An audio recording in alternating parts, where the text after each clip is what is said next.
Hello guys, welcome back to education IQ। I hope आप सब अच्छे होंगे। तो आज का हमारा जो द हिंदू एडिटोरियल आर्टिकल है वो है कार्बन के ऊपर। आपको पता है हम लोग जो है, अब हमारा टारगेट है कि 2070 तक जो है हम लोग नेट ज़ीरो कार्बन एमिशन करेंगे। मतलब कार्बन जो पोल्यूशन क्रिएट करता है उसको हम लोग जो है एमिट करना जो है वो 2070 तक जो है वो बिल्कुल बंद कर देंगे। ये हमारा टारगेट है। तो उसी के ऊपर ये आर्टिकल है कि keeping tabs on carbon. Tab का मतलब होता है किसी के ऊपर जो है वो निगरानी रखना, नज़र रखना। तो कार्बन के ऊपर नज़र रखना विद एन अकाउंटिंग सिस्टम, एक अकाउंटिंग सिस्टम के साथ। अब ये अकाउंटिंग सिस्टम क्या होता है? जैसे हम लोग अपने जो हमारा हिसाब किताब होता है, जो बड़े बड़े बिजनेसमैन होते हैं, एक अकाउंटिंग उनकी फाइनेंस अकाउंटिंग होती है, उसमें वो अपना लेखा जोखा रखते हैं, बैलेंस शीट बनाते हैं, कितनी चीज़ें हमने इस्तेमाल की, कितना पैसा आया, कितना हमें लॉस हुआ। वैसे ही कार्बन का लेखा जोखा रखना कि कोई जैसे एक फैक्ट्री है, एक इंडस्ट्री है, वो कितना कार्बन को यूज़ कर रही है, उसके लिए उसको एक बुक बनाना पड़ेगा। पूरा कार्बन के रिलेटेड वो होगा, जैसे पैसे के रिलेटेड होता है वैसे कार्बन के रिलेटेड होगा। तो वैसे ही कि हम लोग कितना कार्बन यूज़ कर रहे हैं उसके ऊपर एक टैब रखना, उसके ऊपर एक निगरानी रखना, नज़र रखना, एक अकाउंटिंग सिस्टम के साथ, जो किसके लिए होगा? कार्बन का लेखा जोखा रखेगा। तो ये इस हेडिंग का मतलब है। अब इसके अंदर में क्या लिखा हुआ है, एक एक लाइन को हम लोग हिंदी में पढ़ेंगे। कोई भी डिफ़िकल्ट वर्ड मीनिंग, कोई भी इंपॉर्टेंट टर्म आएगी वो मैं आपको साथ साथ में बताता चलूँगा।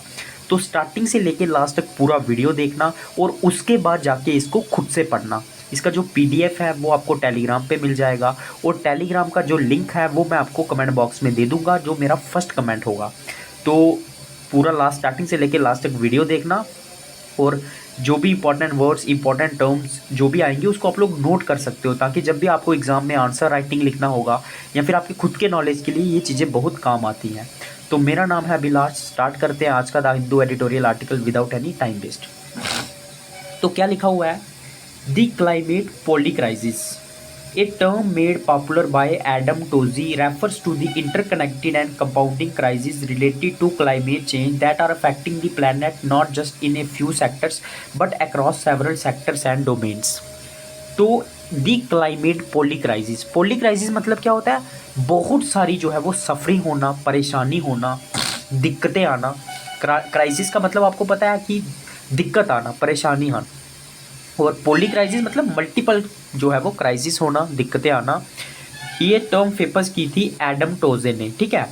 Refers to the interconnected and compounding crisis related to climate change, और उन्होंने इस टर्म को रेफर किया था टू द इंटरकनेक्टेड मतलब जो एक साथ जुड़े हुए हैं, और जो कंपाउंडिंग मतलब जो काफ़ी ज़्यादा गंभीर है, क्राइसिस मतलब विपत्ति रिलेटेड टू क्लाइमेट चेंज। तो उन्होंने इसको पॉली क्राइसिस को उन्होंने किसके साथ जोड़ा था? क्लाइमेट चेंज के साथ जोड़ा था इस टर्म को, जो कि इंटरकनेक्टेड है और कंपाउंडिंग क्राइसिस है, मतलब जो कि काफ़ी गंभीर क्राइसिस है क्लाइमेट चेंज को लेके। That are affecting the planet, जो कि हमारे प्लैनेट को इफेक्ट कर रहे हैं। Not just in a few sectors, सिर्फ कुछ सेक्टर्स में नहीं, मतलब सिर्फ कुछ एरियाज में नहीं, बट अक्रॉस सेवरल सेक्टर, मतलब बहुत सारे सेक्टर्स में, एरियाज में और डोमेन्स में। डोमेन्स का मतलब भी होता है क्षेत्र। तो अलग अलग सेक्टर्स में कैसे जो है ये फैक्टर्स हमारे प्लैनेट को इम्पैक्ट कर रहे हैं। It encompasses the physical impact of climate change. Encompasses का मतलब होता है इंक्लूड होना, मतलब किसी चीज़ के ऊपर बात करना, किसी चीज़ के ऊपर गौर करना, घेर लेना किसी चीज़ को। तो इसमें हम लोग इनकम्पास कर रहे हैं जो फिजिकल इम्पैक्ट है क्लाइमेट चेंज के, और जैसे कि राइजिंग टेम्परेचर हो गया, सेवरल सी लेवल जो राइज होता है टेम्परेचर की वजह से, एक्सट्रीम वेदर इवेंट्स होते हैं, ठीक है, मौसम को लेके, और जो सोशल, इकोनॉमिक और पॉलिटिकल चैलेंजेस हैं that arise from this impacts. और उसके बाद जो हमारे ऊपर जो सामाजिक और जो पॉलिटिकल जो चैलेंजेस आते हैं इन इम्पैक्ट्स की वजह से, क्लाइमेट चेंज होने की वजह से, उसके ऊपर उन्होंने जो है वो उसको इन सब चीज़ों में इंक्लूड किया है। उसके बाद नेक्स्ट है, in India one can see the interconnections between seemingly different sectors such as energy, infrastructure, health, migration and food production that are being impacted by climate change. India में ही हम लोग देख सकते हैं, कोई भी देख सकता है, जो इंटरकनेक्शन है मतलब जो लिंक है बिटवीन सीमिंगली डिफरेंट सेक्टर्स, अलग अलग सेक्टर्स, जैसे एनर्जी सेक्टर हो गया, इंफ्रास्ट्रक्चर, हेल्थ, माइग्रेशन और फूड प्रोडक्शन हो गई, जो कि इम्पैक्ट होती है, जिसके ऊपर प्रभाव पड़ता है क्लाइमेट चेंज होने की वजह से। क्लाइमेट चेंज होगा तो हमारे इंफ्रास्ट्रक्चर पे, हमारी सेहत पे, हर चीज़ के, फूड प्रोडक्शन पे, हर चीज़ पे जो है वो इम्पैक्ट पड़ेगा। तो हम लोग ये इंडिया में देख सकते हैं Recognizing the complexity and interconnectedness of the climate policy crisis, it is crucial in developing a holistic approach that takes into account the diverse perspectives and priorities of different stakeholders। ठीक है, तो recognise करना मतलब किसी चीज़ को पहचानना।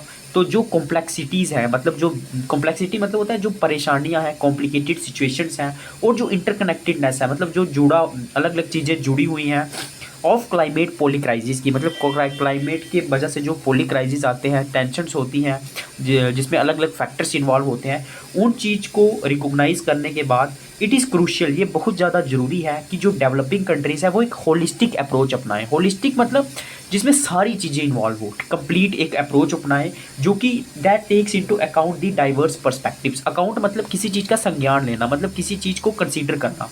तो जो कि हमारे डाइवर्स पर्सपेक्टिव्स हैं, डाइवर्स मतलब जो अलग अलग हमारी ओपिनियंस हैं, उनको भी अकाउंट में ले, उनको भी जो है वो देखे, रिकॉग्नाइज करे। और जो हमारी प्रायोरिटीज़ हैं हमारे डिफरेंट स्टेक होल्डर्स की, मतलब जिस चीज़ के ऊपर वो ज़्यादा फोकस करना चाहते हैं, प्रायोरिटी मतलब जैसे मेरी प्रायोरिटी है डेली वीडियो बनाना, तो वैसे ही जो अलग अलग प्रायोरिटीज़ होंगी स्टेक होल्डर्स की, उनको भी देखना। और उसके साथ साथ वाइल इंश्योरिंग रिजिलियंस, रिजिलियंस मतलब एक स्ट्रॉन्ग ठोस अप्रोच अपनाना, इक्विटी मतलब इक्वलिटी रखना, और जस्टिस जो है वो बनाए रखना, मतलब इंसाफ बनाए रखना, इन सब चीज़ों को देखना पड़ेगा। While it seems easier to pursue our response to climate change in a sectorial fashion, हालांकि ये बहुत ईजी लगता है टू परस्यू अवर रिस्पॉन्स, मतलब हमारे रिस्पॉन्स का, परस्यू का मतलब होता है किसी चीज़ को टारगेट बनाना, पीछा करना। तो ये हमारे लिए मतलब ईजी लगता है कि हम लोग जो है एक रिस्पॉन्स करें क्लाइमेट चेंज को एक सेक्टोरियल फैशन में, मतलब किसी एक क्षेत्र में हम लोग जो है वो क्लाइमेट चेंज के ऊपर बात करें। But very nature of poly crisis means that tweaking one corner of the climate change leads to an unexpected consequence in elsewhere। लेकिन poly crisis का मतलब क्या है इस दिशा में, कि अगर हम लोग ट्वीकिंग का मतलब होता है किसी चीज़ में सुधार लाना, तो अगर हम लोग वन कॉर्नर मतलब किसी एक जगह पे सुधार लाएंगे क्लाइमेट चेंज को लेके, तो उसके जो है वो अलग अलग रिजल्ट हो सकते हैं किसी दूसरी जगह पे, अनएक्सपेक्टेड मतलब जो हम सोच भी नहीं सकते, अलग अलग कॉन्सिक्वेंसेस हो सकते हैं दूसरी जगह पे। Instead we need a deep transformation, हमें जो है एक डीप मतलब एक ठोस ट्रांसफॉर्मेशन, गहरी ट्रांसफॉर्मेशन मतलब चेंज की जरूरत है। One that lays the foundation of a new economy that is sensitive to the climate. Less का मतलब होता है रखना, जो एक फाउंडेशन रखे, एक नींव रखे एक नई इकोनॉमी की, जो कि सेंसिटिव हो प्लानट को लेके, सेंसिटिव मतलब संवेदनशील हो, उस प्लानट को कम से कम नुकसान पहुंचाए। Just as digital infrastructure enables new startups and public services, we need to imagine carbon infrastructure। जैसे कि जो डिजिटल इंफ्रास्ट्रक्चर है मतलब जो ऑनलाइन सिस्टम है, वो नए नए स्टार्टअप्स को हम लोग शुरू कर सकते हैं, उसके थ्रू पब्लिक सर्विसेज को शुरू कर सकते हैं। तो हमें उसी तरह से कार्बन इंफ्रास्ट्रक्चर को इमेजिन करने की ज़रूरत है, जो कि अपॉर्चुनिटीज़ क्रिएट करे for a flourishing future carbon regime, जो कि बढ़ता हुआ फ्यूचर का जो रिजाइम है मतलब एरिया है, उसके ऊपर जो है वो काम करे। That takes the flow of carbon into account in the formation of policies, जो कि फ्लो है कार्बन का, उस चीज़ को जो है वो अकाउंट में ले, उस चीज़ को देखे जब वो अपनी पॉलिसीज़ बनाए, तो कार्बन को जो है वो नज़र में रखते हुए बनाए हर लेवल पे, चाहे हाउस होल्ड लेवल हो, चाहे पंचायत, डिस्ट्रिक्ट, स्टेट या कोई भी लेवल हो, तो कार्बन को देख के जो है वो अपनी पॉलिसीज़ बनाए। ठीक है, उसके बाद नेक्स्ट क्या है, measurement as the first step. Measurement मतलब होता है किसी चीज़ का माप तोल करना, तो ये हमारे लिए जो फर्स्ट स्टेप है वो है मेजरमेंट। ठीक है, तो इसके ऊपर बात करते हैं।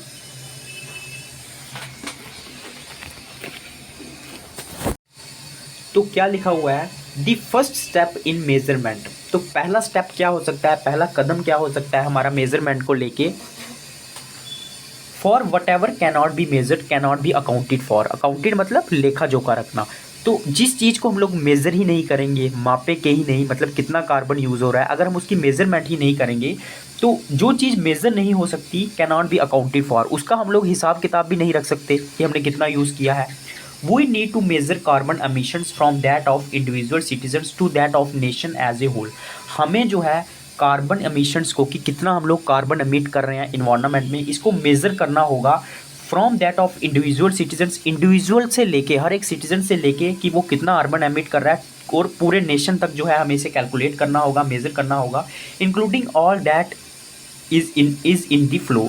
उसमें सारी चीज़ें इंक्लूड होनी चाहिए जो कि इस फ्लो में शामिल है, मतलब कार्बन को फ्लो करने में शामिल है। Once we have a measurement system in place, जब हमारे पास एक मेजरमेंट सिस्टम होगा कि कितना कार्बन हम लोग एमिट कर रहे हैं, we can build an accounting system that help us balance our carbon books. तो हम लोग एक अकाउंटिंग सिस्टम जो है वो उसको बना सकते हैं जहाँ पे हम लोग लेखा जोखा रख सकते हैं, हिसाब किताब रख सकते हैं, और जो हमें हेल्प करेगा हम to balance our carbon book, हमारे जो कार्बन बुक होगी जिसमें हम लोग हिसाब किताब करेंगे उसको बैलेंस करने में हमारी हेल्प करेगा। नेक्स्ट क्या है, जैसे सपोज करो जो आपके फाइनेंसिंग अकाउंटिंग होती है जिसमें आप अपने जो कंपनी है अपने मतलब जो बैलेंस शीट होती है उसको बनाती है, उसमें हिसाब किताब रखती है, तो अगर ज़्यादा खर्चा होगा तो वो उसे बैलेंस करने की कोशिश करेगी। उसी तरह से अगर कार्बन को हम लोग कार्बन अकाउंटिंग करेंगे तो कार्बन अगर हम लोग ज़्यादा यूज़ करेंगे तो उसे हम कम करने की कोशिश करेंगे। We are familiar with financial balance sheet, ठीक है, तो वही बात कर रहा हूँ, फाइनेंशियल जो बैलेंस शीट रहती है उसके बारे में आपको पता होगा, with their sources and their applications, कि उसके सोर्सेज क्या होते हैं, उसके यूसेस क्या होते हैं, मतलब एप्लीकेशंस क्या होते हैं। But if the same thing is done for carbon, अगर वही चीज़ें कार्बन के लिए होंगी तो क्या होगा। Existing carbon accounting methodology such as those championed by Kartik Ramanna at Oxford are already capable of tracking carbon balance sheet at the corporate level. तो जो एग्जिस्टिंग कार्बन अकाउंटिंग मैथोडोलॉजीज है, मतलब जो मेथड है, जैसे जो जिसको सपोर्ट किया गया है, कैंपेन का मतलब होता है सपोर्ट करना, कार्तिक रमन्ना द्वारा ऑक्सफोर्ड में, वो ऑलरेडी कैपेबल हैं, मतलब सक्षम है ट्रैक करने में, कार्बन बैलेंस शीट को बनाने में एट दी कॉर्पोरेट लेवल, मतलब कंपनी लेवल पे।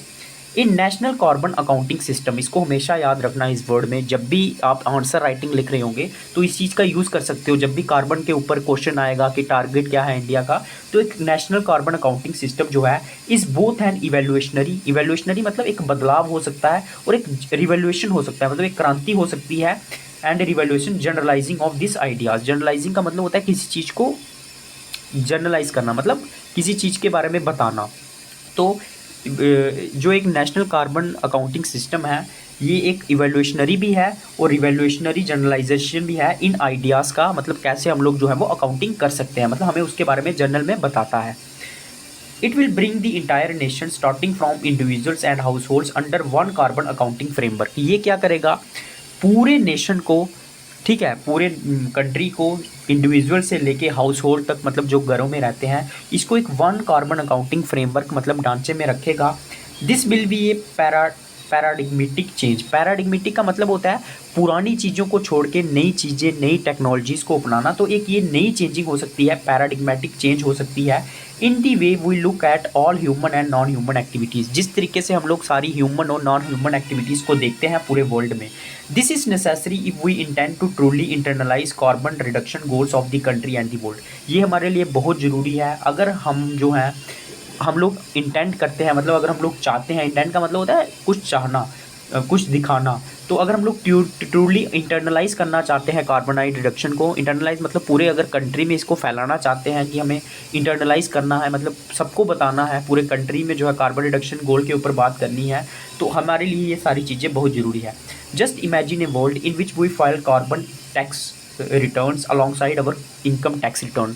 आप सबको पता है जो भी लोग टैक्सेस देते हैं वो इनकम टैक्स रिटर्न फाइल करते हैं, जिसमें वो अपनी इनकम के बारे में बताते हैं, लिखा होता है उन्होंने कितना टैक्स पे किया उस इनकम से, मतलब पूरी डिटेल होती है उनकी फाइनेंस के बारे में। तो वैसे ही ऐसे वर्ल्ड को इमेजिन करो जिसमें हम लोग कार्बन टैक्स रिटर्न भी फाइल करेंगे, हम लोग बताएंगे हमने कितना कार्बन यूज़ किया, कितना कम यूज़ किया करना।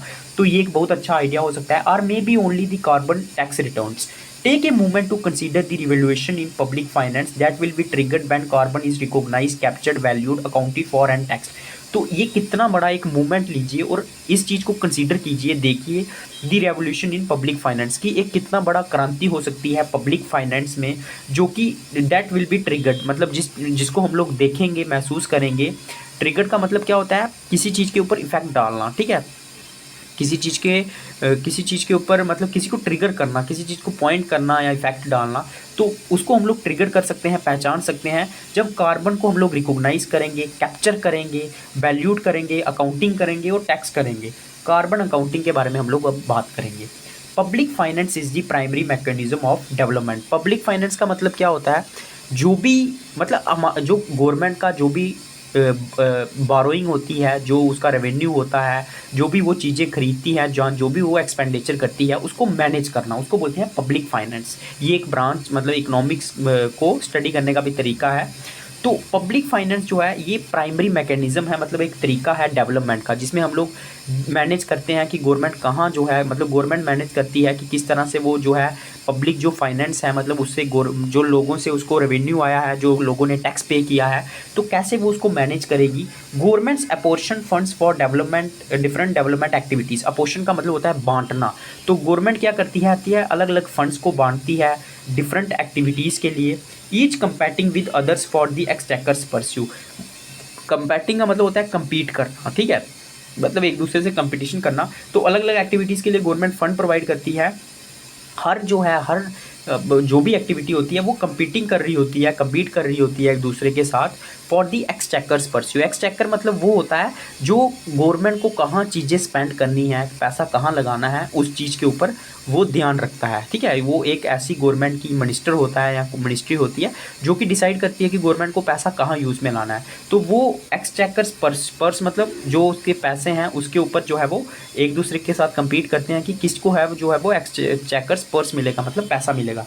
The revenue to fund the public exchequer comes from taxes. मैंने पहले ही बोला कि जो भी पैसा है एक्सचेकर के पास, ठीक है, वो मतलब जो भी फंड है वो कहाँ से आता है, टैक्सेस से आता है। And that in return requires that individual entities, और इसके लिए जो है वो चाहिए कि जो इंडिविजुअल एंटिटीज़ हैं जैसे बिजनेसिस हो गए, हाउस होल्ड्स हो गए, keep an account of inflows and outflows of money. वो एक नज़र रखें कि कितना इनफ्लो हो रहा है, कितना मनी आ रहा है और कितना मनी जा रहा है। Money accounting is an integrated system all the way from the spending of individuals to the Reserve Bank of India. तो मनी जो अकाउंटिंग है, मनी का हिसाब किताब रखना, ये एक इंटीग्रेटेड सिस्टम है, मतलब एक जुड़ा हुआ सिस्टम है। स्पेंडिंग ऑफ इंडिविजुअल कितना खर्चा कर रहा है उसकी स्पेंडिंग से लेके रिजर्व बैंक ऑफ इंडिया तक, जो कि हेल्प करता है हमें ट्रैक करने में circulation of money with the system, की मनी जो है किस तरीके से सर्कुलेट कर रही है। The keeping of accounts makes money visible. अगर हम लोग एक अकाउंट बना के रखेंगे तो इससे क्या होगा, मनी जो है वो विजिबल बनती है, हमें दिखती है, और पब्लिक फाइनेंस जो है वो इससे पॉसिबल होते हैं। अगर हम लोग एक अकाउंट रखेंगे तो मतलब हिसाब किताब रखेंगे तो ये सारी चीज़ें जो है वो पॉसिबल होती हैं।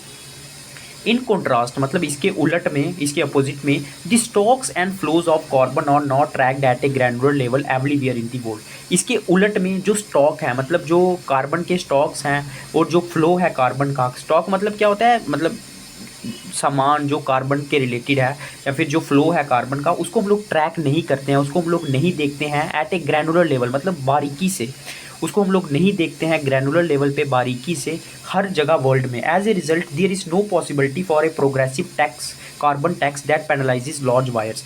इसका परिणाम क्या होता है कि कोई भी हमें जो है वो पॉसिबिलिटी नहीं दिखती है प्रोग्रेसिव कार्बन टैक्स के लिए, मतलब हम लोग कार्बन के ऊपर टैक्स लगा सकें जो कि पेनलाइज करे, मतलब सजा दे जो लार्ज बायर्स हैं पेट्रोल के, मतलब जो ज़्यादा पैसा खरीदते हैं उनसे हम लोग जो है वो टैक्स ले more than the average consumer, मतलब जो एवरेज कंज्यूमर करता है उससे हम लोग जो है वो ज़्यादा टैक्स लें जो कि ज़्यादा कंज्यूम करता है।